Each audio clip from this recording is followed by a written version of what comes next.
vamos a empezar este webinar que nos acerca a algo que la pandemia del coronavirus puso, ustedes saben, puso contra las cuerdas al sistema de salud en nuestra región. Y no solo en nuestra región, por supuesto, en todo el mundo. Nos dejó lecciones que no debemos olvidar, y una de ellas es precisamente cuidar a los cuidadores. Las organizaciones de salud deben ocuparse de sus colaboradores. Pensamos que deben estar atentos a su salud emocional, física, escucharlos, trabajar y colaborar con ellos. Esto es una voz que yo quisiera hacer extensiva a los directivos de las organizaciones. Cuidar a los cuidadores, como decimos en Plenty, es esencial. Y eso nos demostró la pandemia. Solo un personal reconocido y capacitado se le puede garantizar dar una atención adecuada, una atención segura. Por eso es que estamos comprometidos a entender problemas como este. El burnout y la fatiga por compasión son dos manifestaciones que se presentan en el personal de salud y en todos quienes son cuidadores. Así que vamos a empezar, Mariana, vamos a estar juntos con ella. Así que, pues, te dejo la palabra, Mariana, para continuar con lo que corresponde de ahora en adelante. Bueno, como bien dices, Diego, estamos hoy enfocándonos en lo que es el burnout en el sistema de salud, porque es un fenómeno que se puede dar en diversos ambientes de trabajo y en diferentes profesiones, e incluso en personas no profesionales, igual que la fatiga por compasión.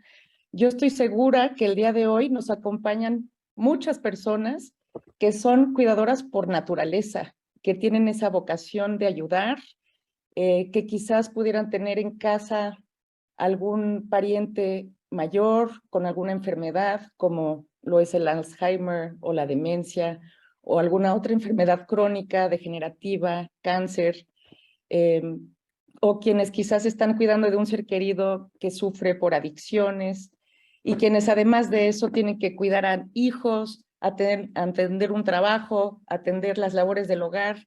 Y bueno, todo esto también nos puede llevar a la fatiga por compasión.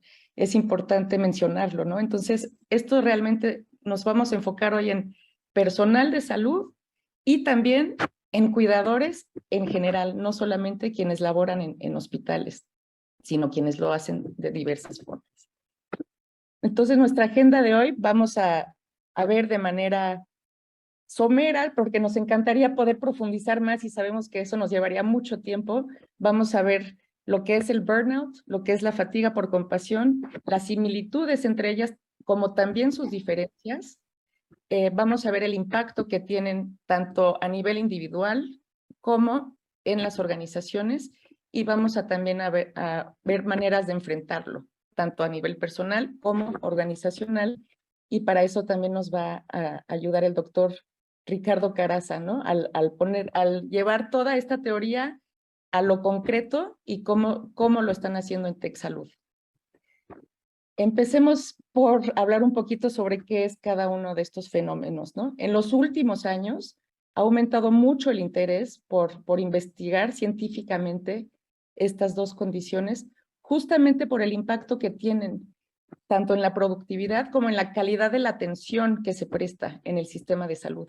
Y obviamente esto impacta la relación con los pacientes y sus familiares, la calidad de esa relación. Entonces, bueno, desde enero de este año, la Organización Mundial de la Salud ya incluyó el burnout dentro de su clasificación de enfermedades, y podríamos resumirlo como un estado de agotamiento, tanto mental como emocional y físico, que se presenta como resultado de las exigencias agobiantes, ya sean del ritmo de vida, como del estrés crónico y la insatisfacción laboral, ¿no? Esto se presenta más dentro de un entorno laboral.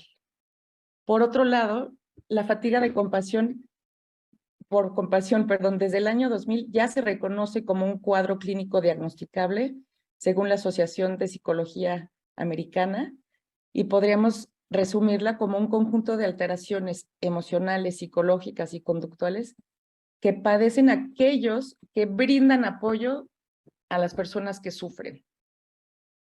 Entonces, si tuviéramos que distinguirlas, podríamos decir, una es una respuesta al entorno de trabajo y la otra es una respuesta a la situación del sufrimiento del otro. Por supuesto que en el ámbito de la salud, la fatiga por compasión puede llegar al burnout, ¿no? O el burnout mismo incluye esta fatiga por compasión.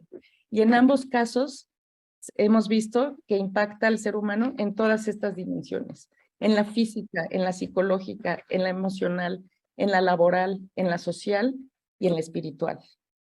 Y bueno, a continuación nos va a hablar Diego un poquito más sobre lo que es el burnout. Continuando con esto que nos explicaba Mariana, que en realidad tanto fatiga de compasión como burnout afecta de forma similar, aunque los entornos son distintos, pero sí es bueno que entendamos cada uno de ellos y a ver si nos podemos identificar, si estamos viviendo una situación similar. Ustedes, la mayoría que están aquí presentes, enfrentan situaciones o han enfrentado situaciones difíciles, sobre todo, por ejemplo, en la pandemia. ¿Cuál es el ecosistema, digamos, donde se produce el burnout? El burnout existe por una situación, un entorno, ¿no? Y en el sistema de salud, hablaré específicamente de América Latina, tenemos largas jornadas de trabajo. Esto, sobre todo, tienen largas de jornada de trabajo, no solo enfermeras, médicos, sino también quienes están formándose como médicos. A veces ellos son los más afectados o los que están haciendo una especialidad porque tienen que hacer turnos que en algunos casos hemos visto, en algunos hospitales públicos, por ejemplo, pueden durar hasta 30 horas. Entonces, en esa situación, este estrés crónico que es el burnout, en otras palabras, se larva, se gesta. Hay una carga excesiva y presión sobre las personas que trabajan en el sistema de salud. Y en muchos casos, incluso se les exige que atiendan a un número determinado de pacientes en un día.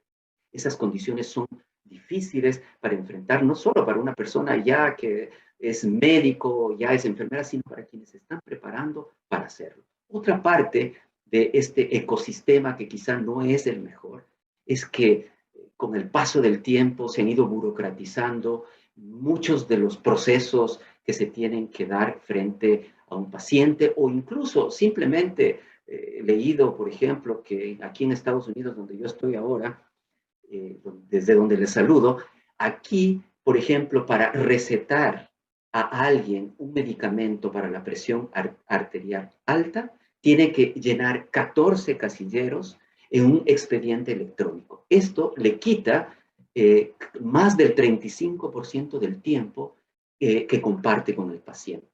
Esa persona además no tiene control sobre las condiciones laborales en las que se mueve, de sus horarios, y eso muchas veces son simplemente impuestos, pero además enfrentamos una situación en el sistema de salud que quienes entregan este servicio muchas veces se enfrentan a situaciones de riesgo y muchas veces lo hacen con miedo.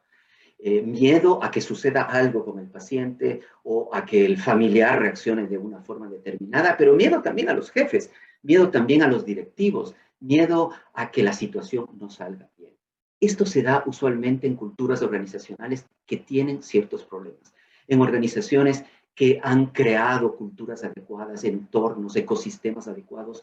Esto comienza a cambiar, sobre todo después de la pandemia, cuando nos dimos cuenta de que es muy importante estar atentos a lo que sucede con los cuidadores si queremos dar un servicio adecuado. El sistema en general, quizá pondría un acento en el sistema público de salud de algunos países de América Latina, tienen este tipo de problemas, estos entornos que incluso en algunas he escuchado testimonios de personas que trabajan en hospitales públicos, donde se atienden además los más pobres, donde los procedimientos, los protocolos están rotos o en ocasiones no existen, donde faltan medicamentos, donde faltan equipos para poder diagnosticar y el médico tiene que diagnosticar simplemente con la auscultación, con ver al paciente, conversar con él, pero no cuenta con ese otro apoyo. Entonces el sistema es el que está generando,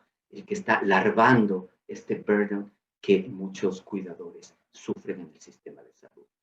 Y todas las investigaciones hablan de tres espacios, de tres círculos donde el burnout se produce y que se expresa. El cansancio emocional es uno de ellos, otro es la despersonalización y el otro es esta falta de realización profesional.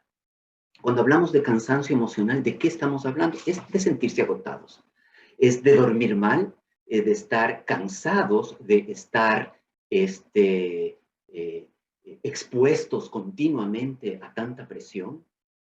Por eso estamos un poco irritados y es difícil relacionarnos con otras personas, con nuestros colegas, con los pacientes. Lo otro es la despersonalización. Como la palabra lo dice, es como perder la personalidad.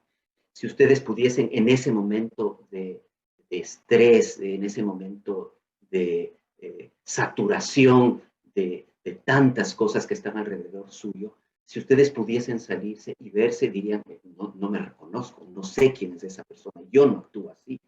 Y entonces comienzan a tratar a los pacientes de una forma distante, a veces incluso cínica, un poco agresiva, y claramente hay una falta de empatía y de compasión.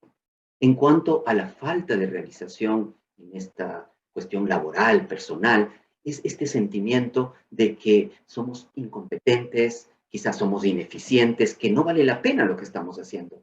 ¿Y esto en qué deriva? Deriva en una falta de pasión, en una falta de compromiso con la atención en salud.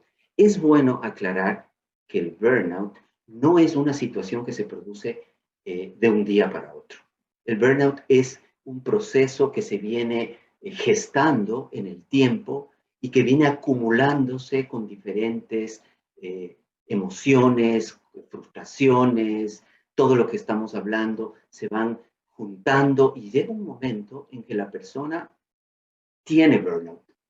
Puede ser diagnosticada así. Decía Mariana antes que el burnout, aunque se ha estado estudiando desde los años 70, cuando se comenzó a oír este nombre, en realidad es apenas en este año, en enero de este año, que la Organización Mundial de la Salud la ubicó como una de sus enfermedades, de las enfermedades que están registradas. Esto tiene implicaciones importantes porque en el sistema de salud ya podrían los cuidadores o ya podrían en otros sistemas donde hay servicio a otras personas eh, pedir apoyo para enfrentar el burnout los colaboradores. Y esto tiene implicaciones laborales, en los seguros, porque es una enfermedad ya netamente reconocida. ¿Qué está pasando en el mundo con el burnout? Miren esta encuesta de Adecco Group.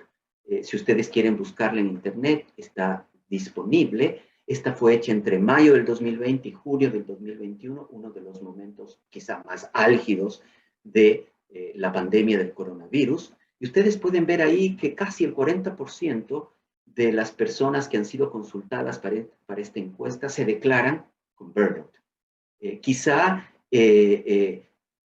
si pudiésemos analizar de una forma más específica, encontraríamos quiénes son los que sufren más burnout, en qué momento fue, pero lo cierto es que la pandemia nos expuso no solo al sistema de salud, a todos, a un cambio total de cómo era nuestro estilo de vida. Esto de quedarnos en casa o trabajar con las condiciones que trabajaban muchos de ustedes, hizo que las presiones aumenten muchísimo y no es menor. Imagínense, solo en América Latina, la cifra se dice fácil, pero es una cifra muy dura, murieron 2.8 millones de personas.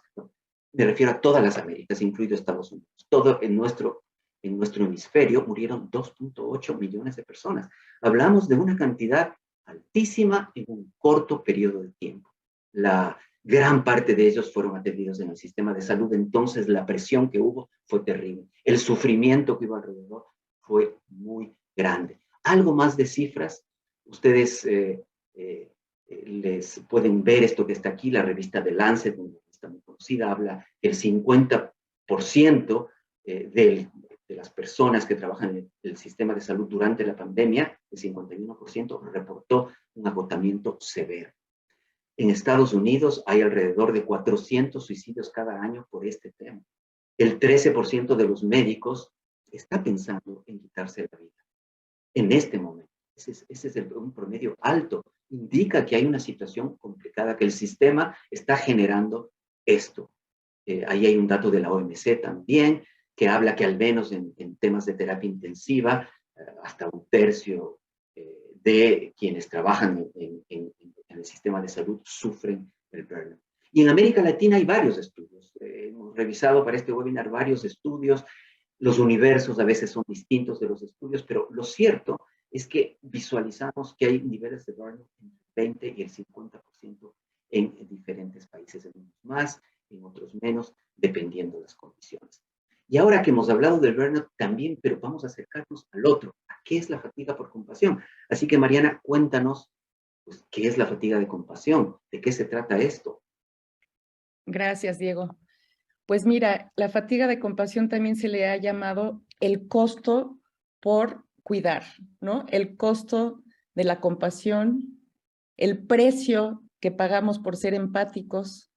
El doctor Charles Figury define esto como el costo justo por preocuparnos por otros y por su dolor emocional. Desde los 70 él estaba analizando este fenómeno. Y podríamos decir de nuevo que es este agotamiento debido a una exposición repetida y continua a lo largo del tiempo. Acontecimientos traumáticos, aquí estamos hablando de, pues puede ser tanto trauma físico, cuando hay heridos graves, como trauma emocional en otras personas, ¿no? Y sobre todo también con personas con quienes ya hemos creado un vínculo especial. Son personas que también nos importan en la mayoría de los casos cuando desarrollamos este síndrome. A mí me gusta, me llamó la atención escuchar este término justo porque hablamos de cuidar a los cuidadores y también se le conoce como el síndrome del cuidador descuidado, ¿no?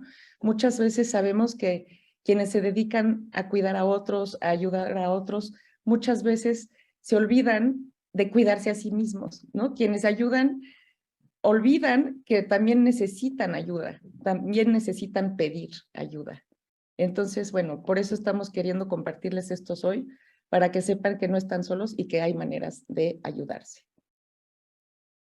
Ahora, ¿a quiénes afecta? Como mencionábamos antes, está afectando a personal de salud y esto incluye urgenciólogos, paramédicos, enfermeras, quienes están continuamente expuestos o quienes acompañan a personas en largos procesos de enfermedad, donde se da la oportunidad de crear justamente estos vínculos y donde a veces el resultado no es favorable, ¿no? Donde tienen que enfrentar esa realidad de tal vez no poder salvar una vida, sino tener que llegar a dar cuidados paliativos, a llegar al final de una vida. Y a personas de gran corazón, como les mencionaba yo en un principio, no necesitamos recibir una paga por ser cuidadores, no necesita ser parte de nuestra profesión, pero si está en nuestra naturaleza esa vocación de servir, esa necesidad de ayudar a los demás, podemos sufrir de esto, ¿no? ¿Cuáles son las causas? Lo curioso aquí es que el factor de riesgo número 1 es ser empático, el tener esa naturaleza empática que claro que es muy valorada dentro del sistema de salud, de hecho la promovemos en Plaintree, es valiosísimo tener una relación solidaria, cercana con los pacientes y sus familiares y entre colaboradores. Sin embargo, el riesgo aquí es cuando no sabemos poner límites, cuando no sabemos separar lo que es del otro de lo que es nuestro. Y hay una especie de contagio emocional, ¿no? Hacemos propio el sufrimiento del otro. Y cuando esa energía compasiva que estamos dando a los demás sobrepasa nuestra propia capacidad de recuperarnos, ¿no? De restaurarnos. Algunos de nosotros fuimos formados con la creencia de que el otro es más importante, el otro viene primero, ¿no? Hay que poner al otro antes que nosotros y esto es priorizar. Y a veces es cuando nos olvidamos y nos ponemos hasta el final de la lista de prioridades. Y eso tiene que ver con nuestros límites, ¿no? A veces aceptamos una serie de responsabilidades sin saber decir que no o sin reconocer nuestras propias vulnerabilidades y cómo nos puede afectar. Entonces, esa también es una señal de alerta. Y ya vemos quienes tenemos un impulso a rescatar y a tratar de ser superhéroes de todos. Y bueno, es reconocer también nuestra humanidad, nuestra imperfección, nuestras limitaciones, ¿no? No podemos salvar a todos, aunque, bueno, es una noble intención, ¿verdad? Ahora, Mariana, que te escuchamos a ti y lo que hemos hablado del burnout, lo que nos gustaría también es hablar, y esto quizá lo comienzas compartiendo tú, de cómo se Claro, expresa, qué síntomas. Hemos estado un poquito hablando de esto, y yo solo sí. quisiera reiterar lo que Mariana decía. Muchos de ustedes que están ahora conectados a este webinar de Plenty son cuidadores natos, Ujú, cuidadores a veces profesionales en el sistema de salud y al mismo tiempo están cuidando a alguien en su casa ujú. y tienen este entorno que a veces no es fácil de manejar. Si estuviésemos quizá en terreno hablando de estos temas, pediríamos que alcen la mano en este momento quiénes de ustedes están cuidando a una persona con Alzheimer, por ejemplo. Y estamos seguros que varios alzarían la mano, o alguien que está con cáncer, o que está en la fase terminal de su vida. Así que estos síntomas, tanto para personas que tienen burnout como para personas que sufren fatiga por compasión, son aplicables. Mariana, te dejo la Diego, palabra. ahora que dices esto, decías que la pandemia expuso muchas cosas y yo nada más quiero compartirles brevemente, me voy a exponer aquí, que a mí me expuso algo, me expuso también. Me dediqué a cuidar a mi madre que tiene una enfermedad progresiva y degenerativa, porque justamente por la pandemia no podíamos contar con ayuda de otros cuidadores por aquello de la sana distancia. Y por otro lado, dentro de mi profesión, como también, además de Plaintree, como tanatóloga, estuve escuchando muchos casos muy tristes, muy fuertes de personas que perdieron a varios seres queridos a lo largo de la pandemia. Y de pronto yo me empecé a dar cuenta de síntomas en mí, ¿no? Insomnio, ansiedad, miedo, depresión. Sentía que me desconocía a mí misma, que no contaba con mis propios recursos para ayudarme a mí misma, ganas de aislarme del mundo entero. Entonces, ese, digamos, es otra señal de alerta, ¿no? Cuando uno empieza a sentir que ya no es quien era antes y que ya no puede accesar a los recursos que normalmente le ayudaban a enfrentar el día a día, ¿no? Y bueno, sigamos hablando un poquito sobre estos síntomas, porque sí, es importante identificarlos, saber que no estamos solos, que tiene un nombre esta condición y que puede ser atendida, ¿no? Se puede buscar ayuda. Dentro de los síntomas físicos, pues hay dolores de cabeza, mareos, tensión muscular que puede sentirse en la espalda, en el cuello, problemas digestivos, gastritis, colitis, palpitaciones, alteraciones del sueño que pueden expresarse ya sea como insomnio o como exceso de sueño. Y bueno, todo esto también afecta nuestra respuesta inmune ante otras enfermedades. Y emocionales, bueno, podemos tener arrebatos, cambios de humor repentinos, sentirnos más irritables, eh, abrumados. Esa es una palabra muy frecuente, ¿no? Sentirse saturado, sentirse abrumado, rebasado, ya no se puede más, ¿no? Frustración, ansiedad, síntomas que si no se tratan pueden derivar, sí, en una depresión, ¿no? Apatía, problemas de memoria y concentración sobre todo también, y en la atención. Y bueno, Y Diego nos... hablando, sí, sí, y Pues, hablando de los conductuales, cómo nosotros nos conducimos frente a los demás, cómo nos mostramos socialmente, adoptamos una actitud de cierto aislamiento y muchas personas encuentran, no sé, en el cigarrillo, en el alcohol, en algunas drogas ilícitas, una forma de aislarse, de salirse de esta situación. Son actitudes de riesgo que a la larga producen eh, mayores problemas. Y en lo laboral también vivimos frente a situaciones y cómo nos sentimos y cómo estamos, nos afecta, por supuesto, en cómo nos relacionamos con nuestros seres queridos, pero también en el trabajo. Así que lo que hacemos es evitar el contacto con los colegas, hablamos con los pacientes como que fuesen una amenaza o los evitamos. Y en general ¿no? Es difícil que nos motivemos. ¿No? Antes también habíamos hablado de esta sensación de incompetencia, de ineficiencia, es algo de lo que se presenta tanto, como veníamos diciendo con Mariana, en la fatiga de compasión como en el burnout. repetimos que no se trata de una situación momentánea, es una situación que se va acumulando y que en cierto momento se expresa y puede ser entonces diagnosticada con estos nombres. Ahora les queremos invitar a participar. Les queremos invitar a que lean, por favor, estas 3 preguntas. Vamos a hacer algo interactivo ahora. En unos minutos, en unos segundos, perdón, va a aparecer una pantalla donde ustedes podrán optar por una de estas opciones y veremos cómo nos estamos sintiendo, al menos desde esta instancia, de este momento, conectados aquí a Pleno. No sé Como si... las respuestas van desde el 0 hasta el 6, que es o nunca, hasta todos los días, ¿no? Entonces, los invitamos a responder estas preguntas, por favor. ¿Cómo Ahí se estamos viendo.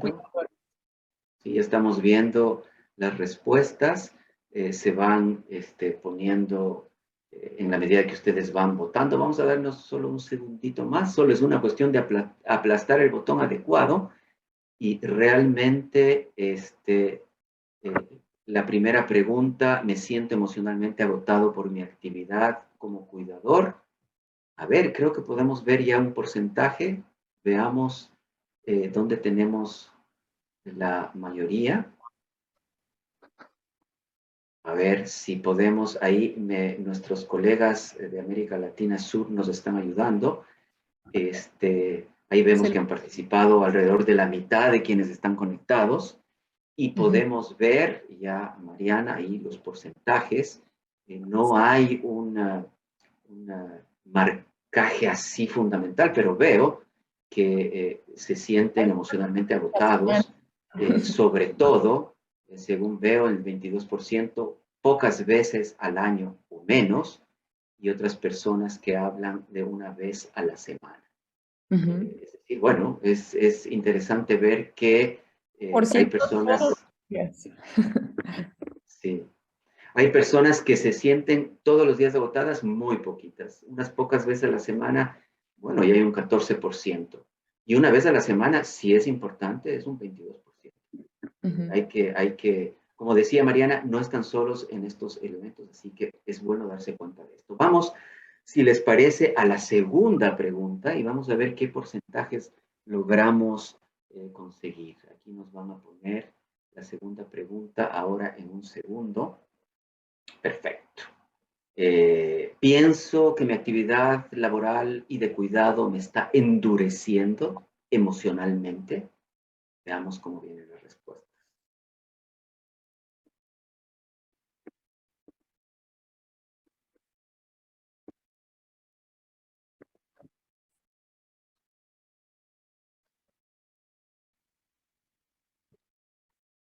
Estamos viendo cómo suben los porcentajes.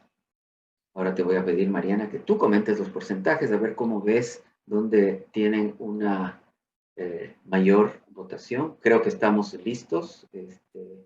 Tenemos porcentajes ya claros. Otra vez volvió a participar alrededor de la mitad de las personas que están conectadas.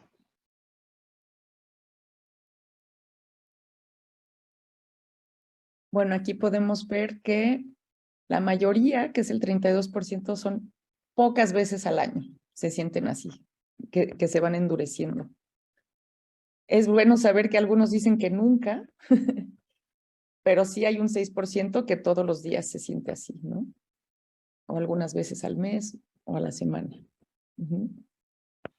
Yo añadiría lo que tú dices, que sí se ve otra vez que hay, sí, como la mayoría de personas que están conectadas aquí, y seguramente no solo en el entorno del trabajo, sino que están mirando todo su entorno personal, ciertamente la mayoría pocas veces al año, pero también hay entre una vez a la semana o unas pocas veces a la semana, entre ambos sumamos un 20%.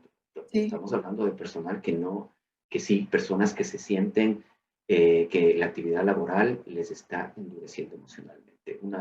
Gracias por ayudarnos a entender también a ustedes, ¿no? A ver en qué situación están y para que ustedes también sepan, como hemos dicho, que no están solos. Aquí esta situación es algo que se está viviendo en el sistema de salud y lo bueno es que es interesante identificarlo, pero sobre todo prevenirlo, y eso vamos a hablar un poquito en el sistema de salud, cómo se puede hacer. Gracias. Ahora vamos a la tercera pregunta. Creo que trato con mucha eficacia los problemas de las personas que cuido. Esta es una pregunta en positivo. A ver, vamos a ver cómo va con esas respuestas. Estamos ya claramente viendo dónde está el mayor porcentaje. Es muy decidor que estamos frente a cuidadores, ¿no? Exacto. Y bueno, se siguen sumando los porcentajes. Gracias por participar, gracias por estar aquí presentes, compartiendo su punto de vista. Al final, muchos de ustedes pueden hacer preguntas, comentarios. Esperamos, por favor, que las hagan. Creo que ahí hemos cerrado. Miren, tenemos personas que en su gran mayoría, el 65%, hablamos de una importante mayoría, Todos los días. creen que tratan a los pacientes o todos los días con eficacia. Qué orgullo tener este grupo reunido aquí, porque son ustedes cuidadores, ya sea del sistema de salud o esos cuidadores que están con sus familiares, con sus esposos, con sus esposas, cuidándoles en casa. Muchas gracias por participar, nos ha permitido que veamos parte de la situación que está viviendo esta comunidad Plenty que ahora se ha conectado con nosotros. Estas preguntas, gracias a los colegas que nos ayudaron con esto, fue muy útil tener esta posibilidad de hacer estos temas. Así que vamos ahora a cerrar esto y vamos ahora a decirles que de dónde salieron estas preguntas. Estas preguntas salieron de aquí. Estas preguntas salieron de esta herramienta que les sugerimos, podrían ustedes usar tanto en las organizaciones como de forma personal, el MASH Lack Burnout Inventory. Está ahí el sitio de donde hemos obtenido este documento, pero hay varias versiones. Hay versiones incluso para el sistema de salud específicamente, hay otras que están adaptadas al sistema educativo, etcétera. Pero es bueno que le den una mirada y que logren identificar cómo leer este tipo de respuestas que podemos obtener. Sí, también existe otra prueba, que es esta que se llama Professional Quality of Life. Es una prueba de autoevaluación que les recomendamos también hacerse de manera periódica. Tiene al acceso para todos en esta página www.proqual.org. Y lo valioso de esta prueba es que mide tres cosas. Mide tanto la fatiga por compasión como el burnout, como la satisfacción por compasión. Es importante mencionar eso, ¿no? Como en esta última pregunta que salió en la encuesta, ¿no? Vimos que un 65% considera que trata de manera adecuada, ¿no?, a las personas que cuida. Sí, es importante reconocer también el lado positivo, ¿no? Es cuidar de otros, ayudar a otros, puede ser muy gratificante, es una labor muy noble, que también nos puede traer mucha satisfacción el saber que estamos haciendo la diferencia en la vida de otros. Y por lo general, los cuidadores son personas muy responsables, muy entregadas, muy perfeccionistas. Entonces, no me sorprende que haya un alto nivel de personas que sienten y que lo están haciendo bien, ¿no? Lo que también hay que voltear a ver es a uno mismo, ¿no? ¿Cómo lo estoy haciendo también conmigo? ¿Cómo me estoy cuidando también a mí? Pero bueno, los invitamos también cuando gusten a evaluarse. Y bueno, ¿cómo nos podemos cuidar a nosotros mismos? ¿No? La industria del bienestar nos vende muchas formas de cuidarnos, como irnos de vacaciones, irnos a un spa de fin de semana, pero aquí lo importante es cómo lo estamos haciendo en el día a día, ¿no? Es importantísimo tener un plan diario de autocuidado que incluye cómo nos estamos alimentando. Ojalá estuviéramos comiendo cosas que realmente nos nutran, que realmente nos den energía, cómo estamos durmiendo, qué tanto ejercicio estamos haciendo. Ahí abajo tengo estas tres palabras de quietud, movimiento, naturaleza. Muchas veces con el ritmo de vida tan acelerado que tenemos, creemos que no hay tiempo para cuidarnos a nosotros mismos. Basta con que dediquemos 10 minutitos al día a cada una de estas cosas, poder estar en quietud. Y eso puede incluir ejercicios de respiración, relajación, meditación. Luego estar en movimiento. Nuestros cuerpos están hechos para estar en movimiento, no para permanecer sedentarios, ¿no? Algo de caminar alrededor de por donde vivimos, ¿no? No importa necesariamente ir a un gimnasio, eh, hacer ejercicio en casa y bueno, el contacto con la naturaleza también. 10 minutos de eso nos nutre a nivel espiritual, a nivel físico también y emocional. La idea aquí es buscar maneras de restaurarnos. Cada uno de nosotros va a tener sus formas, ¿no? Cada quien sabe qué es lo que le hace bien para que podamos vaciarnos quizás a la hora de cuidar, pero también busquemos la manera de estarnos llenando continuamente. El sistema de apoyo, como decíamos antes, hay que aprender a pedir ayuda y buscar este apoyo en amigos, familiares y cuando sea necesario, quizás de manera terapéutica, ¿no? Con un terapeuta, con un psiquiatra, si fuera necesario. La gratitud también, si cada noche pudiéramos quizás tener una especie de diario de gratitud o enlistar mentalmente, ¿no? ¿Qué sucedió hoy en el día que puedo agradecer, ¿no? Incluso dentro de mi jornada tan difícil, ¿qué pude hacer hoy por ayudar a otros? ¿O qué aprendí? ¿O qué me puedo llevar valioso y significativo de este día? Y todo eso también nos va a ayudar a recordar el sentido de lo que estamos haciendo. Vamos a volver a tocar el para qué estamos aquí, para qué decidimos dedicarnos a esto o para qué queremos cuidar a los demás y volver a contactar también con esa satisfacción por compasión. Y bueno, Diego. Sí, como dices, Mariana, no están solos, no están solos. En realidad, el sistema de apoyo, ojalá en el sistema de salud estuviera siempre disponible, pero está su familia, están sus amigos, están las personas que ustedes quieren, acérquense a ellos y estamos seguros de que eso es un apoyo. Muchos de ustedes que nos escuchan seguramente están pensando ahora, bueno, yo me arreglo de esta forma, yo tomo esta estrategia, seguramente, ojalá al final nos puedan compartir. ¿Qué hacen ustedes un poquito para coinciden con esto? ¿Hay otra cosa que ustedes han descubierto que les funciona? Sería bueno escucharlo y que nuestro invitado también seguramente nos va a ofrecer algunos de estos elementos y que podamos preguntarle a él qué más podemos hacer. Claro. Sí. Y bueno, ahora lo que quisiéramos también es, todo esto, como decíamos, se produce dentro de un entorno.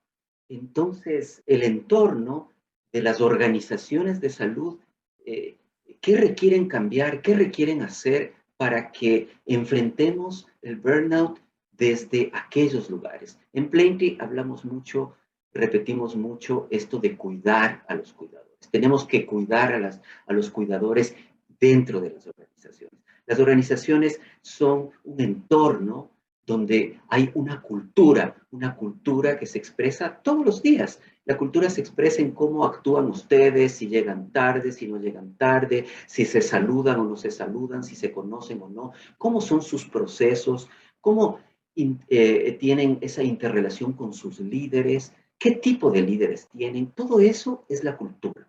Y la cultura adecuada cuida a los cuidadores. Y entonces, cuando cuidamos a los cuidadores, estamos pendientes de prevenir este tipo de situaciones como el burnout o la fatiga por compasión. Uno de los motores principales de esta cultura adecuada es reconocer, apoyar y capacitar al personal. Reconocerlo es la mejor forma de impulsarlos, de mantenerlos atentos a cómo están, en agradecerles por todo el esfuerzo que están haciendo. Tenemos que apoyarlos, tenemos que capacitarlos en cómo se pueden comunicar, y cómo pueden lidiar con el burnout, con las presiones, y tenemos que escucharles para saber qué es lo que desean. Y es muy importante que tengamos un liderazgo comprometido, un liderazgo que entienda que si queremos dar un buen servicio, si queremos dar un servicio de salud, una atención segura, empática, cercana, de excelencia, los líderes, y hablo en este caso de los directivos, deben estar comprometidos con esto, con esta misión, con el por qué hacen lo que hacen. Cuando tengan claro eso y actúen en consecuencia, vayan a piso, hablen con los colaboradores, hablen con pacientes, hablen con familiares, entienden cuál es la situación y previenen que suceda o que lleguemos con personal que esté sufriendo esta situación de burnout. Y todo esto se logra a lo plenty.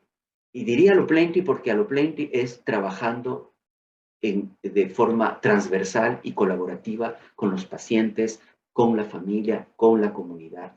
Todos somos parte del sistema y no podemos obviar esa pieza. Todos somos parte del sistema, incluyendo los pacientes y familiares. Es así. Esa es la cultura de atención centrada en la persona con la que Plenty, con el programa para la certificación en atención centrada en la persona, trabaja con más de 800 organizaciones en el mundo. Esto es un modelo de atención que ya no se centra únicamente en ofrecer per se un servicio adecuado, sino que es un modelo en el que todos los actores participan. Es un modelo además en el que existen criterios, parámetros que van a ser medidos para obtener esa certificación. Si ustedes tienen preguntas sobre cómo avanzar en sus organizaciones con el programa para la certificación de atención centrada en la persona, por favor, escríbanlo. Pero no olviden, lo principal es cuidar a los cuidadores. Y entonces, dentro de este programa tenemos, por ejemplo, uno de los criterios es ayudar a los cuidadores en los momentos de duelo, ofrecerles apoyo psicológico o psiquiátrico cuando hay pérdidas, cuando hay una situación adversa, cuando un paciente ha fallecido, cuando hay situaciones de tensión, como sucedió con la pandemia, ¿no?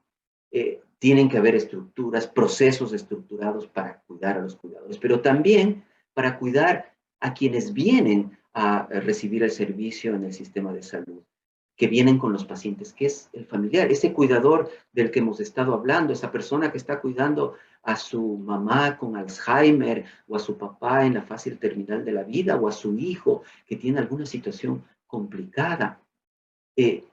Eso se traduce en que las organizaciones deben cuidar a esos cuidadores también y darles una responsabilidad, o no darles una responsabilidad, sino invitarles a sumarse al equipo de atención en salud para que esa responsabilidad que ellos están tomando sea una responsabilidad acompañada con información, con capacitación. Finalmente, el cuidador, ese natural del familiar enfermo, es el que va a regresar al hogar y el que va a apoyar a esa persona a su recuperación total. Aquí voy a hacer una pausa porque ahora vamos a escuchar precisamente cómo un miembro de Plenty, con sus dos hospitales, nuestro miembro TechSalud, que como les decía, tiene los hospitales Zambrano de León y San José en la ciudad de Monterrey, enfrentan esta situación del burnout. ¿Qué hacen? ¿Cuáles son sus procesos? Así que Ricardo, si tú ya puedes prender tu cámara, quisiéramos escucharte y por favor, es todo tuyo la presentación. Adelante. Claro, muchas gracias. Si darle ahí a la siguiente. Pues sí, claro, con todo lo que han estado comentando nuestros compañeros de Plaintree, pues es muy importante todo el poner atención a estas cuestiones de burnout, de cuidar la salud mental de los colaboradores, del personal de salud, de los cuidadores. Y aquí ahorita, pues empezando con algunos datos, siguiendo con todo lo ya que comentan, que a partir de la pandemia, y un factor un poco favorable en ese sentido, es que las instituciones, las universidades han volteado a ver a la salud mental y sobre todo a la salud mental de los cuidadores, de los trabajadores de salud, ¿no? Que como ya han dicho, ¿no? Desde hace mucho se presentaban este burnout o esta fatiga por compasión, ya se está reconociendo como un padecimiento y se ha comenzado a estudiar más, ¿no? Para empezar a hacer intervenciones en este sentido. Por ejemplo, este estudio de la Organización Panamericana de la Salud, pues claro, nos habla como en profesionales de la salud, en toda esta cuestión en 2020, con todo el COVID encima, pues desde el 14 al 22% de cuadros de personas con episodios depresivos, 5 a 15% con ideación suicida, 11 a 25% nada más de ellos recibiendo atención psicológica. Entonces, como vamos viendo, además del burnout y de estas enfermedades de salud mental, se han ido presentando o se están identificando más claramente en todo el personal de salud y en cuidadores, ¿no? Por ejemplo, también otro tipo de factores de riesgo, como veríamos en la siguiente diapositiva, pues estos factores de riesgo, pues la necesidad del apoyo emocional, el preocuparnos, por ejemplo, ahora con COVID, toda la preocupación de contagiar a familiares, o sea, por ejemplo, enfermeras que tenían que trabajar en hospitales COVID, el temor a regresar a mi casa, a enfermar a un familiar, conflictos con familiares por toda esta cuestión de personas contagiadas, cambio en las funciones laborales habituales, todo esto hablando específicamente de la situación que vivimos con COVID. Todos esos son factores que aumentan estos riesgos de burnout, de enfermedad de salud mental. Y claro, también hay factores protectores que nos pueden ayudar, como esta confianza en la institución de salud o cómo el gobierno maneja toda la emergencia sanitaria, contar con el apoyo de los compañeros de trabajo, el aspecto espiritual o religioso del profesional de salud también es un factor protector, como o sea, ya han ido comentando. Y a nivel de México, Chihuahua están estos dos estudios, pues de cómo en trabajadores de personal de salud, como este de México, de más de 5,000 trabajadores entrevistados, o sea, a nivel del 52% con insomnio, 37% depresión, 37% estrés postraumático, en este estudio de Chihuahua, de más de 983 personal de salud, burnout en el 11,5%, síntomas depresivos, 25%, y como en todos los estudios, más en mujeres, más en el personal de enfermería, sobre todo enfermeras de sexo femenino en primera línea de atención en COVID, pues son el personal con mucho mayor riesgo de este tipo de padecimientos de salud mental, ¿no? Entonces, que eso es lo que hemos estado viendo. Y de ahí, pues claro, como ya lo han dicho mis compañeros Diego, Mariana, pues el personal de salud desde siempre, todos los que trabajamos en salud tenemos un riesgo o mayor riesgo para un burnout o para esta fatiga por empatía o fatiga que presenta el cuidador. Y claro, por las implicaciones de trabajar en el campo de salud y de cuidar a los demás, las altas demandas en el entorno laboral, falta de recursos, personal insuficiente, falta de educación en burnout. Y si se fijan, todos estos factores en la pandemia pues, se intensificaron, ¿no? Mayor falta de recursos, mayor necesidad de personal, cargas laborales más intensas. Entonces, claro, la pandemia fue un catalizador para aumentar esta incidencia de problemas de burnout y de salud mental, ¿no? Y ahora en la diapositiva que sigue, bueno, yo quiero contarles un poco de qué es lo que hemos hecho nosotros aquí en Monterrey, en los hospitales de Tech Salud. Pues lo primero, empieza la emergencia sanitaria, empieza la pandemia. Claro, el primer enfoque del hospital fue destinar los recursos a atender a los pacientes con COVID, ¿verdad? De hecho, el Hospital San José se destina como hospital 100% COVID y el Hospital Zambrano como un hospital para atender las demás necesidades en salud. Entonces, esa es la primera estrategia. Y ya que se logra estabilizar y saber todos los procedimientos para atender a los pacientes con COVID, se comienzan a hacer estrategias en pro de salud mental. Primero, claro, fue trabajar enlazar a los pacientes con sus familiares, vimos todo el trabajo de enfermería que empezó a hacer en este sentido, y ahí es donde nosotros entramos, ya que, sobre todo con enfermería, fue con los primeros que empezamos a trabajar, porque enfermería ya anteriormente contaba con un programa, que es este de Vivo Mi Bienestar, muy enfocado en los enfermeros, en la salud del enfermero y la enfermera, y se había centrado en los problemas metabólicos, ¿no? Diabetes, sobrepeso, triglicéridos, obesidad, todos esos, nutrición, todos esos elementos. Y con la pandemia, pues surge esta necesidad de voltear a ver la salud mental, ¿no? Entonces nosotros en octubre y noviembre del 2020, primero nos enfocamos a evaluar al personal que teníamos trabajando en nuestros hospitales. La foto de arriba es del Hospital Zambrano. Ahí evaluamos a 295 enfermeras y enfermeros y a 12 médicos. En la parte de abajo, la imagen del Hospital San José, ahí fueron 572 enfermeras y 65 médicos. Como les comentaba, San José estaba centrado 100% en COVID. Hicimos escalas de aplicación de síntomas, sobre todo síntomas depresivos, ansiosos, insomnio, y una entrevista neuropsiquiátrica, ¿no? De ver sintomatología psiquiátrica. Y pasando a la siguiente, vamos a ver los resultados. Y aquí les planteo del lado izquierdo, tenemos esta gráfica donde está solo el Hospital San José, con el grupo de médicos en azul oscuro, enfermeras azul claro, y vemos como en síntomas depresivos entre el 12 a 14% presentaron síntomas depresivos importantes.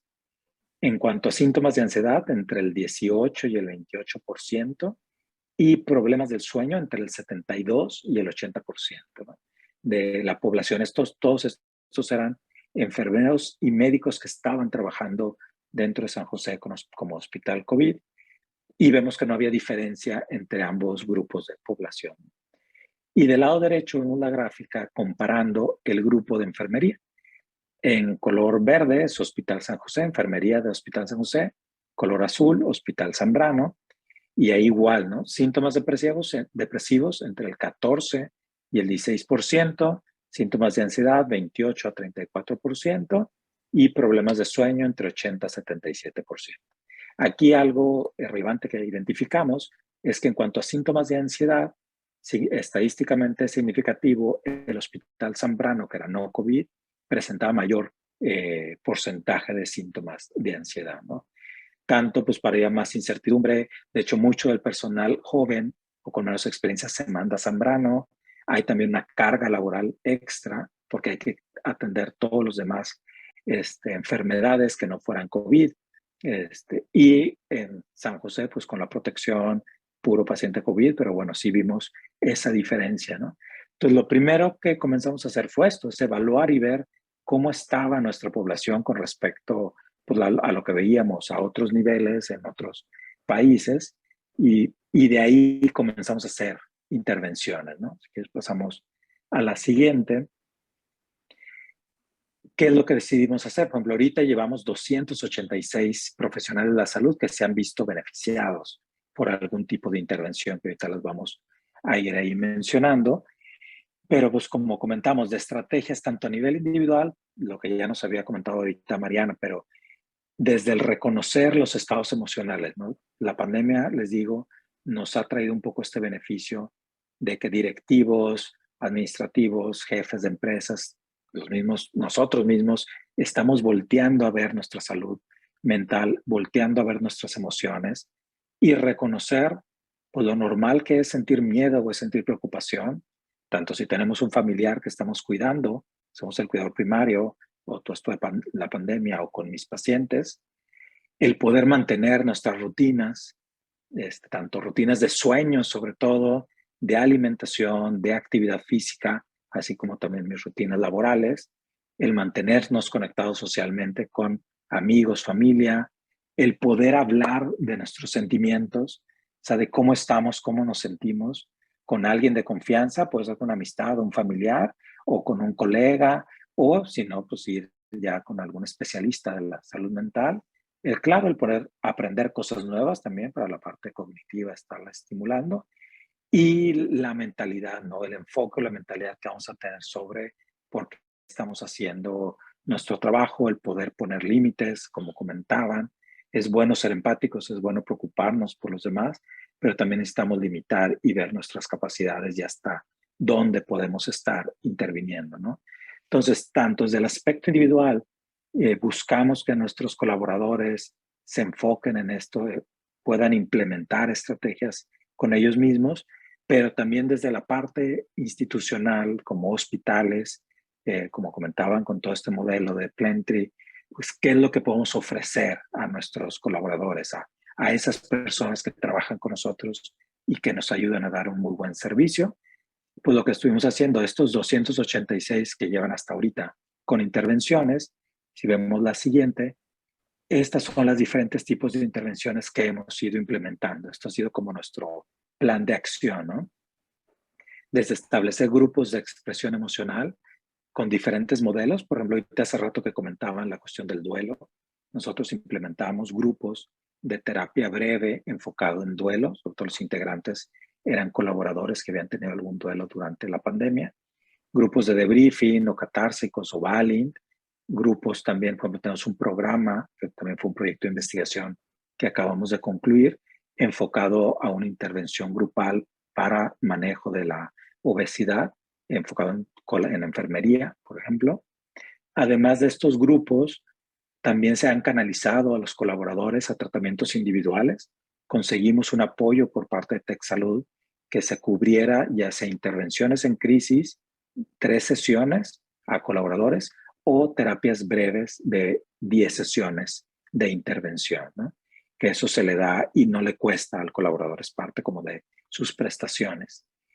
También luego tenemos la intervención multidisciplinaria en obesidad, que ese es un protocolo de investigación que ahorita no les puedo mostrar datos porque acabamos de terminar en agosto y después lo vamos a estar publicando, pero también surge de todas estas estrategias de buscar que nuestros colaboradores estén más saludables, ¿no? Y que puedan aprender a cuidar su salud desde cómo me alimento, intervenciones psicológicas, el ejercicio físico, ¿no?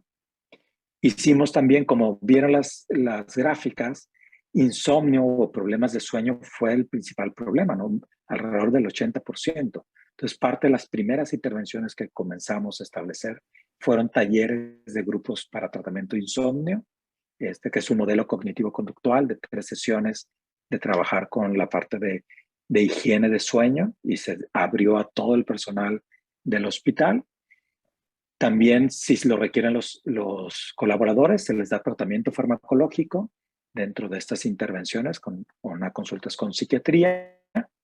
Y además de eso, comenzamos a partir de diciembre del 2020 con tener personal de salud en los hospitales adentro de las áreas, psicólogos, médicos generales, psiquiatras, para proporcionar tanto apoyo, claro, psicológico y psiquiátrico a los pacientes, pero también una forma de hacer intervenciones on-site, ¿no? O sea, estando ahí en el piso, poder ayudar a enfermería, al médico, pues muchas veces nos ha tocado, ¿no? Que a lo mejor fallece un paciente o hay que dar una mala noticia o hay una situación de estrés o de ataque de pánico, por ejemplo, en algún colaborador. Entonces, ahí mismo se pueden hacer intervenciones en la misma área hospitalaria, claro, en un consultorio aparte, pero tenemos personal de psicología dentro de los hospitales, pues que además de atender a los pacientes, pueden atender al personal de salud, enfermeros y médicos, ¿no? Entonces, esta es una de las estrategias que desde octubre 2020 ahorita hemos ido implementando gradualmente. Claro, este es un resumen pues, de estos casi 2 años, pues ya 2 años que hemos estado trabajando en este proyecto, donde identificamos y comenzamos a hacer intervenciones y tanto de empoderar a los colaboradores para que ellos cuiden su salud, pero también la institución permitir estos espacios para que se pueda llevar a cabo, ¿no? Entonces, esto es lo que yo les quería compartir con ustedes y pues si hay preguntas, comentarios, con gusto puedo responder. Muchas gracias Ricardo. Muy valioso tu aporte. Ahora abriríamos un pequeño espacio de preguntas.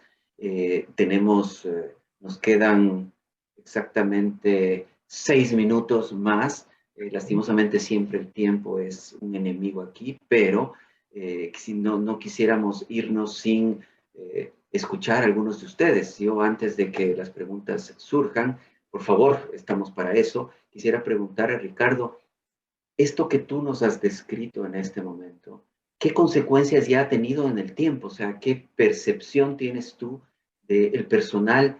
¿Cómo se siente ahora?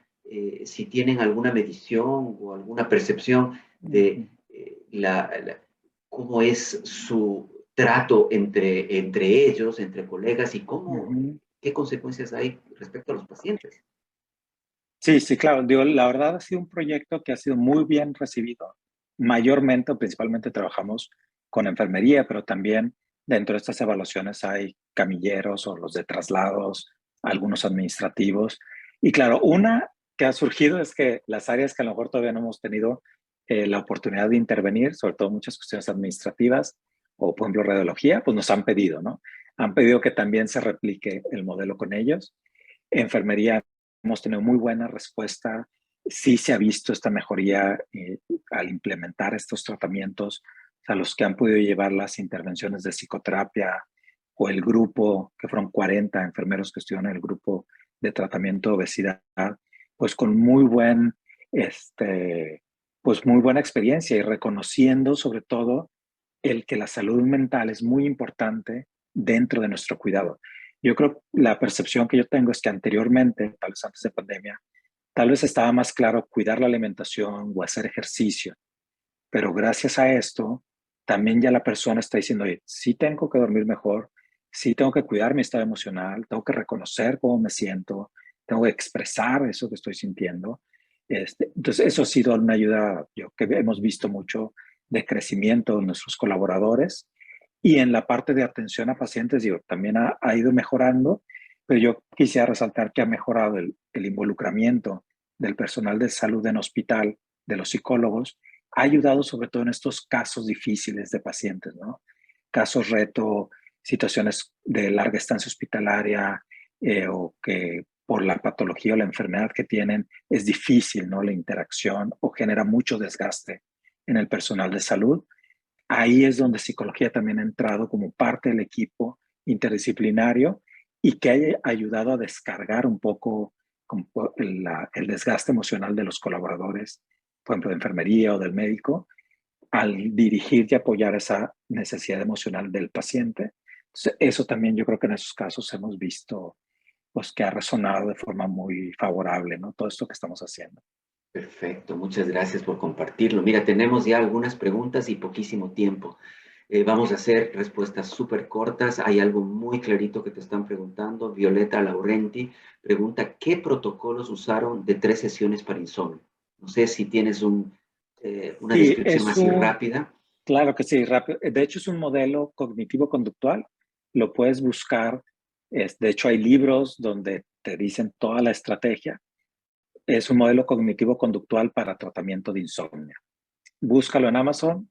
Ahí hay varios libros, así fácil.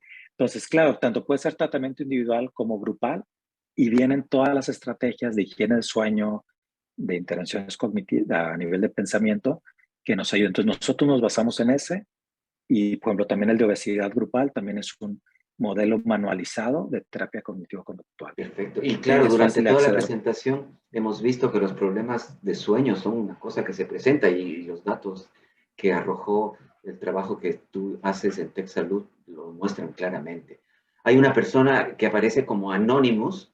Esta persona pregunta, es interesante, ¿cómo se logra diferenciar el colaborador que realmente sufre de burnout versus el colaborador que lo único que busca es tener beneficios legales o extraordinarios aduciendo que tiene burnout? Sí, sí, claro. Fíjate, bueno, nosotros creo que no hemos tenido esa dificultad un poco de poderlo ver, ya que la mayoría más bien les cuesta trabajo aceptar el problema de salud emocional. O sea, en un inicio, ¿no? Como que más bien es alguien que quiere seguir trabajando, que no quiere que le quites días, que no se quiere incapacitar, pero que francamente estás viendo que tiene un desgaste importante, ¿no? Entonces, la verdad, nosotros lo que nos hemos topado más es que ha sido necesario involucrarlos, convencerlos de que sí requieren la atención. Eso sobre todo al principio y ahorita ya más fácilmente nos están buscando para ello y le damos pues esa formalidad que tiene cualquier otro padecimiento, ¿no? Se evalúa, se pone en escalas, se entrevista para realmente ver que sí tengan esa sintomatología y a partir de ahí pues ya hacer las intervenciones, ¿no? Entonces yo creo que esta parte de entrevistarlos, de evaluarlos, nos ha ayudado a ver los casos pues más claramente. Perfecto. Hay otro Vamos, comentario Julián. que me parece, hay un comentario que me parece importante. Pareciera que a lo largo de toda esta sesión nos hemos enfocado más en el personal que tiene contacto más directo con los pacientes, ¿no? ¿Qué pasa también con el personal administrativo y de soporte? Por supuesto que también han sufrido de burnout, ¿no? Y también se Sí. expuso esto a lo largo de la pandemia, justo por Uh-huh. las mismas jornadas largas de trabajo, quizás cambios de pronto en los roles, se les sumaron responsabilidades, etcétera. Entonces, por supuesto, también ellos han padecido de este burnout. ¿Y Totalmente. Sí. qué tanto notaron ustedes? ¿Hubo deserción laboral por lo mismo? Sí, sí, sí hubo al inicio, hubo muchos cambios en la parte laboral, sí hicieron algunas intervenciones para ayudar con toda esta cuestión de si regresaban a casa o si vivían con familiares de riesgo de infección de COVID. También como esta parte es más enfermería, pero hemos trabajado con traslados, con seguridad, con el equipo de seguridad, con algunos administrativos, pero poco. Nos falta ampliar más esa área. Pero sí hubo momentos donde fue necesario, hubo recambios de personal, hubo más contrataciones. O sea, sí ha sido mucha cuestión en el ambiente y laboral, pues que nos ha impactado la pandemia y que hemos tratado de ir ayudando, ¿no? Desde nuestra perspectiva y de salud mental. Y pues todo el equipo que colabora conmigo y que trabaja, pues, hemos ido logrando todo esto. Muchas gracias, Ricardo. El tiempo se nos agotó lastimosamente. Les agradecemos a todos los que nos han acompañado ahora, esta comunidad Plenty, digo yo, desde el sur del continente hasta aquí al norte. Gracias por acompañarnos. Tengo ahí varios comentarios que ya no podemos leer. Simplemente al final diré que Alejandrina Grajeda dice, no puedes tratar adecuadamente a las personas si no tienes equilibrio en tu sistema. Excelente plática. A ti, gracias Alejandrina por haber estado conectada y a todos los que nos acompañaron. Estén pendientes de lo que viene en Plenty. No olviden que el 9 de noviembre es el tercer foro Plenty de las oficinas de América Latina. Ahí les esperamos y será hasta la próxima. Éxitos para todos y muchas gracias otra vez. Muchas gracias, Diego. Hasta luego. Gracias, Ricardo. Gracias. Muchísimas gracias. Adiós.